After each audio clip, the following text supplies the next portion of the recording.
MPL Madanapalle news కి స్వాగతం.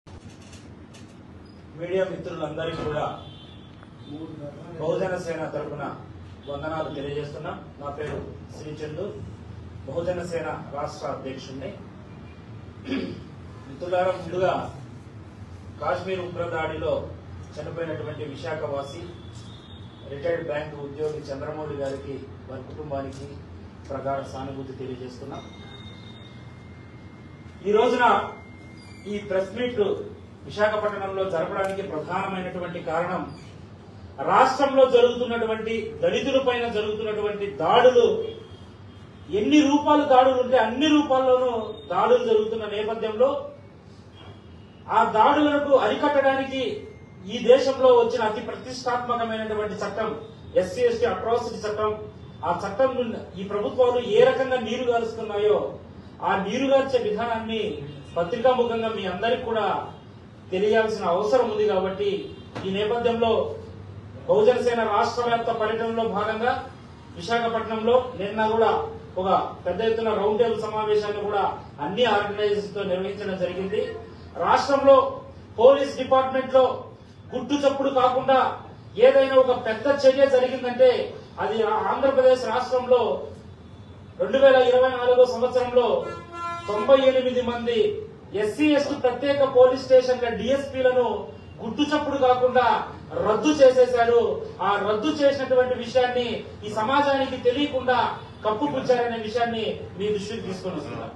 ఇదే నేపథ్యంలో 2024లో రద్దు చేసేస్తే ఏదైతే వైసీపీ ప్రభుత్వం తప్పు చేసిందో ఆ తప్పును రూపుమాపడానికి వచ్చినటువంటి ప్రస్తుత కూటమి ప్రభుత్వం ఈ సమస్యను ఏమన్నా పరిష్కారం చేస్తుందని నేనే స్వయంగా బహుజన సేన కమిటీనే స్వయంగా వెళ్లి ఈ రాష్ట్ర డీజీపీ గారిని కూడా కలవడం జరిగింది. ఆ డీజీపీ గారితో పాటు ఈ రాష్ట్ర హోంమంత్రి అనిత గారిని కూడా కలవడం జరిగింది. వారికి రాతపూర్వకంగా అంత సమాచారం ఇచ్చి రాష్ట్రంలో జరుగుతున్నటువంటి అన్యాయాలపైన పోలీస్ డిపార్ట్మెంట్ లో ఎస్సీ ఎస్టీ సెల్ డిఎస్పీలు లేకపోవడం వల్ల అట్రాసిటీ కేసుల పట్ల జరుగుతున్న ఒక నిర్వీర్యం పైన వారికి మా బాధను వివరిస్తే వాళ్ళు దాన్ని పెద్ద సమస్యగా పట్టించుకోకపోవడం నిజంగానే విచారకరం. అదే రకంగా ఈ దేశంలో ఉన్నటువంటి వ్యవస్థల్ని కట్టుదిట్టం చేయడానికి ఎస్సీ ఎస్టీల కోసం ఒక పరిరక్షణ కోసం, ఆ చట్టాల పరిరక్షణ కోసం ఏదైతే నేషనల్ ఎస్సీ కమిషన్ ఉందో ఆ నేషనల్ ఎస్సీ కమిషన్ దగ్గర నుంచి కూడా మన రాష్ట్ర ప్రభుత్వానికి డీజీపీ గారికి లేఖ రాయించి ఈ అంశాన్ని డిఎస్పీల అంశాన్ని వెంటనే త్వరితగతిన పూర్తి చేయాలని చెప్పేసి నేషనల్ కమిషన్ లేఖ రాసినా కూడా ఆ కనీసం పట్టించుకోపోవడం చాలా దారుణమైన విషయంగా మేము పరిగణిస్తున్నాం.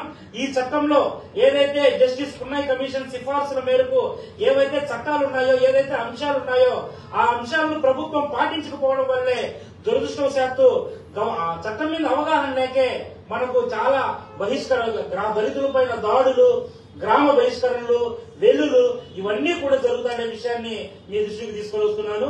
అదే రకంగా ఈ రాష్ట్ర ఉప ముఖ్యమంత్రి పవన్ కళ్యాణ్ గారి సొంత నియోజకవర్గంలో పిఠాపురం పక్కనే మల్లాం గ్రామంలో ఒక దళితులను ఆ గ్రామాన్ని బహిష్కరించడం అనేది ఇది ఒక ఆటవిక చర్య.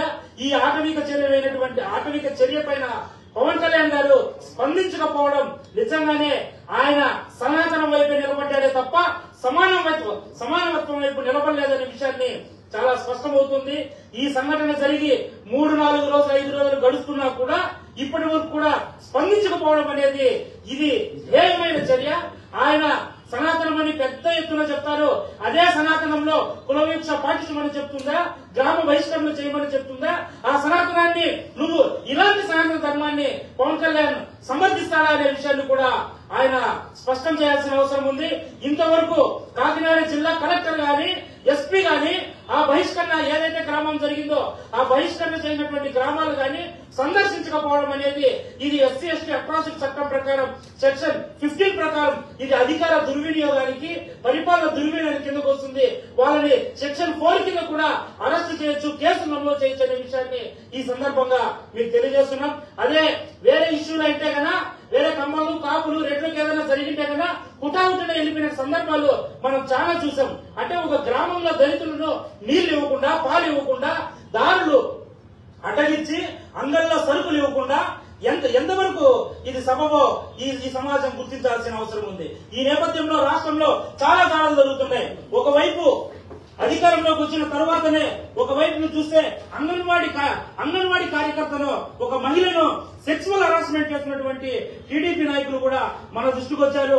బయటకు రాలేని స్థితిలో ఆమె సోషల్ మీడియా ద్వారా సీఎం గారికి గోడు విన్నవించుకున్న పట్టించుకోలేని పరిస్థితి ఈ రాష్ట్రంలో ఉంది. అదే రకంగా అన్నమయ్య జిల్లాలో ఈ కూటమి ప్రభుత్వం వచ్చిన తర్వాత అన్నమయ్య జిల్లాలో రియల్ ఎస్టేట్ దందాకు మాదిగపల్లి అడ్డం ఉందని చెప్పేసి ఆ మాదిగపల్లి కనపడనీయకుండా పెద్ద పెద్దన 30 అడుగులు 40 అడుగులు చుట్టూ గోడ కట్టేసి కనీసం మాదిగపల్లి నుంచి వచ్చే గాలి కూడా ఆ రియల్ ఎస్టేట్ వ్యాపారులకు సోకకుండా చేసి ఒక పల్లినే వెలివేసే సంఘటనలు, ఇలాంటి దురాగతాలు ఈ రాష్ట్రంలో జరుగుతున్నాయి. ఇవన్నీ కూడా ఈ హోంమంత్రి గారికి కానీ సీఎం కానీ డిప్యూటీ సీఎం కానీ కనపడలేదా వినపడలేదా అనే విషయాన్ని కూడా మేము అడుగుతున్నాం. ఈ అంశాలన్నిటి పట్ల మే నెల 5వ తేదీన ఈ రాష్ట్ర రాజధాని విజయవాడ కేంద్రంగా పెద్ద ఎత్తున మహాధర్నా కార్యక్రమాన్ని కూడా బహుజన సేన ఆధ్వర్యంలో మేము నిర్వహించబోతున్నాం. ఈ కార్యక్రమానికి ఈ రాష్ట్రంలో ఉన్నటువంటి అన్ని ప్రజా సంఘాలను కూడా కలుపుకొని రాష్ట్రంలో దళితుల మీద, ఎస్టీల మీద, ఎస్సీల మీద జరుగుతున్న దాడుల పట్ల, పోలీస్ డిపార్ట్మెంట్ లో చూస్తున్నటువంటి వివక్ష పట్ల కూడా మేము పెద్ద ఎత్తున మహాధర్నా కార్యక్రమాన్ని బహుజన సేన ఆధ్వర్యంలో నిర్వహిస్తున్నాం. ఈ కార్యక్రమానికి పెద్ద ఎత్తున కూడా అందరూ కూడా రాబోతున్నారు. ఇప్పుడే ఈ సమావేశం ముగిసిన వెంటనే పిఠాపురం మల్లాం గ్రామాన్ని కూడా బహుజన సేన కమిటీ కూడా సందర్శించబోతోంది. ఇంకనైనా 24 గంటల్లో ఆయన ఇంకైనా స్పందించకుంటే నిజంగానే పెద్ద ఎత్తున నిరసన కార్యక్రమాలు పవన్ కళ్యాణ్ గారి పైన, ఆయన పాటిస్తున్న సనాతన ధర్మం పైన కూడా చేయాల్సి వస్తుందనే విషయాన్ని స్పష్టంగా తెలియజేస్తున్నాం. ఏ పోస్టర్